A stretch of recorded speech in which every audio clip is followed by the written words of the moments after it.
bismillah wala xew jëm ci assemblée nationale gay waa lii lan la Le Quotidien ne kay ne théâtre ma ne la cirque day moo am dem ci assemblée nationale de waaw Le Témoin yéene kay ne député day waaw waneeti nañ ma ne la seen bopp ni ki démb de jàppanteeti waaw Le Quotidien yéene kay ne ko may ma yeggali ma ne la opposition ba kon démb nag dañoo perturbé kon liggéey ba jaxase ko Le Populaire ne jaar-jaaru gouvernement ba kon ci assemblée nationale googee ma ne la député nekk ci opposition ba day dañ koo xonqal ba mu xonqal lool tur ba noppi nag daal di kon perturbé bërëb ba mujj kon gedd ay da mooj ne waaw ma ne la premier ministre bi ci boppam laa lay wax nii jarul muy déglu kon ay question di ay laaj yuñ koy laaj parce que lii nii yëpp laaj nañ ko ba pare Thierno Bocoum ne ma ne la dialogue ci boppam kon moo amul fii ci assemblée nationale laa la wax nañ leen waxante dëgg te ñi nag am nañ ci tamit suñu kàddu laa la wax Sira Ndiaye affaire ne ko xoolal vous n'avez rien à dire amoo leen dara loo leen wax laa la wax Modou Diagne Fada ci Le Quotidien yéeni kaay ne bu dee poste rek moom moo tax kon ñuy mobiliser opposition bi nii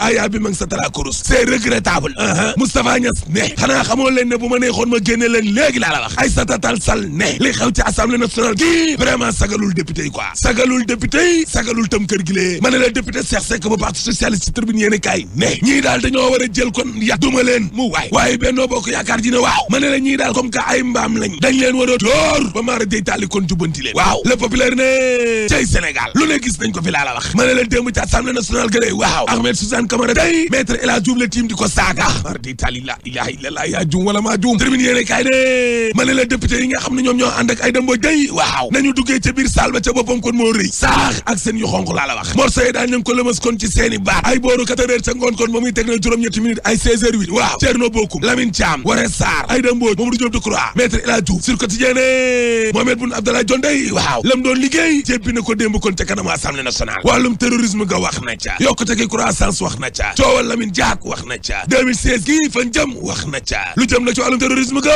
wax na ca Abdoulaye Daouda Diallo moo mais ci wàllum terrorisme ministre de l'intérieur waaw nee na bërëb yi nga xam ne kon nit ñi dañ fay daje yëpp bépp bërëb boo xam ne nag maanaam kaaraange gawar bu fa amulee bërëb ba dañ koy tëj ca wàllu Massata Diack premier ministre bi ci tribune yéene kaay nee na Pa Massata Diack waaw adduna du yàgg laa la wax bañ jébbal ko tubaab ya dama ne la nguur goo xamante ni nii respecté nga sa bopp waaw loolee doo ko def ay avocat bàyyi ba day ay avocat Lamine Diack waaw ma ne la tontu nañu nag madame la vice procureur Eliane Oulette ñoom daal naqaru nañu bu baax a baax tubaab boobu bee nga xam ne daal maanaam kon daa jël nag ay kayit yoo xam ne kon warul feeñ ci mbedd mi la yóbbu ko ca conférence de presse ba di jébaane Lamine Diack loolee du yoon Le Populaire ne tëj bi nga xam ne tëj nañ ko Oumar Sarr waaw Modou Diagne Fada day jàpp na ne gis nga gouvernement bi daal wàllum kidnapping la def kon kii di Oumar Sarr dañ na ko neeb dugal ko ci ruq yéene kaa gi ne ministre de l'intérieur ba day nañu fas yéene xeex nag wàllum terrorisme gi wax na ko de Le Quotidien yéene kaay ne gis nga attentat yooyu nga xam ne nag nee nañu daal boo sàgganee terroriste yi kon danañu song Dakar ak Abidjan Sénégal ak Côte d'Ivoire waaw gis nga waa France la ñu wax daal doomu France yi nga xam ne ñoom ñoo nekk ci biir réew mi day waa États-Unis tam loolee la ñu wax ñi ngi commencé dankaafu nag seeni ressortissants termine yéene kaay ne Idrissa Seck day waaw banlieue bee la jël daal def ko kër léegi waaw te boo leen gisee nag Idrissa Seck kon di jayax-jayax yi maanaam yaakaar gi nga xam ne kon waa banlieue moom lañ lal ci ndoddam daal ak nañ ko gatandoo rëy lool looloo tax ma nga ànd nag ak ñoom Déthié Fall ak ñooñee waaw ma ne la barki démb ak démb Idrissa Seck ma nga woon ca Caaroy Géej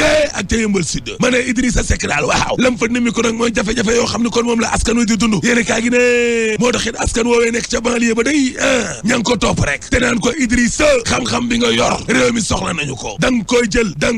Idi danga koy jël Le Populaire ne ma ne la jigéen ñi nga xam ne ñoom ñoo fa nekk day lañ wax a gën a rëy parce que dañoo topp Idrissa Seck naan ko barki Rasulullaay Macky Sall tas na suñ yaakaar ay waay Idi kaay génnee ñu ci grand place te lu mooy nag fanweer ak juróom ci ay weer moo dox suñ diggante élection présidentielle ya day Idrissa Seck nga ca Macky nga ca waaw regard yéene kaay ne Khalifa Sall nga ca ma ngay weddi na kon ay tuuma yoo xam ne moom lañ la loon ci ndoddam démb de grand place te ligne bi di démb ne Bamba Fall day dañ koo weddi Khalifa Sall nee na c'est pas vrai loolee du dëgg Khalifa Sall ne moom Khalifa kon dañ koo teg ca andam Khalifa Sall nee na loolee amul weddiwuma Bamba Fall tey désavoué wu ma ko déedéet ci liñ ne Bamba Fall kon nee na daa bëgg ma doon candidat wax ko ca meeting ba ca Grand Yoff nee na xibaar boobee kon ñu bind laa wax ni naan Bamba Fall dama koo désavoué weddi ko loolee amul laa la wax weddiwuma kenn au contraire secrétariat exécutif national googee waaw weddiwuma fa kenn laa la wax man kay la ma d'accord sax mooy loolee suñu camarades yi di wax seen xalaat ak responsable yi ak militants yi te te man Khalifa Sall tam kontaan naa lool ci mobilisation bu rëy bi nga xam ne moo amoon ca Grand Yoff gee la may réccu daal mooy réunion yi nga xam ne kon ñu ngi koy amal kon xibaar yi di génn ci biti di yegg ci taskatu xabaar yeeg yooyee ay manipulation di am ñu fay wax loo xam ne kon nekkul dëgg ngir tas suñ parti bi féewale ñu jaxase kon responsable yi loolee la d'accord laa la wax laase candidature parti socialiste boobee waaw Aïssata Tall Sall day bañ ko ca laajee nee na dootul yàggati dara di ngeen ma ci dégg loolee moom maa leen ko dikk regard yéene kaay ne Macky Sall ngay waaje indi nag ay coppite ci gouvernement bi de réménagement waaw ma ne la premier ministre bi day kenn du ko daax day des waaye secrétaire d'état yi waaw Macky Sall nee na leen ñi am sens ba am sens ñoo nar a nekkoon ay ministre conseil le grand journal ne ci waawoon pël jee waaw suuf si nga xam ne moo fa nekk la foncier ci bombu la toog de mar di Italie ma ne la buñ ca waxulee lii ram te ñagol a jëm te bu fa amee kër du fa gaaw a génn le grand journal ne dama ne dereet ak lu ne mën na faa turu laa la wax mu waay termine yéene kaay ne coowal panneau publicitaire yi nga xam ne kon maanaam nag dañ koo daaneel tey Barthélémy Dias nangu na jëfam joo jee mu def te boo sàgganee nag juróomi téeméer ci ay millions danañ ko amande zoomé fa ne dëkk bi nag moom fi mu nekk nii mitti na génn xeetu mitti goo xam ne waa Ndakaaru Njaay jël joob daal lenn la ñuy dundee cere wala fonde wala spaghetti boy alaaji cere fonde laax de laa doon dégg jamonoy ñami mbaam waaye léegi nee nañ cere fonde spaghetti woy alaaji tëjal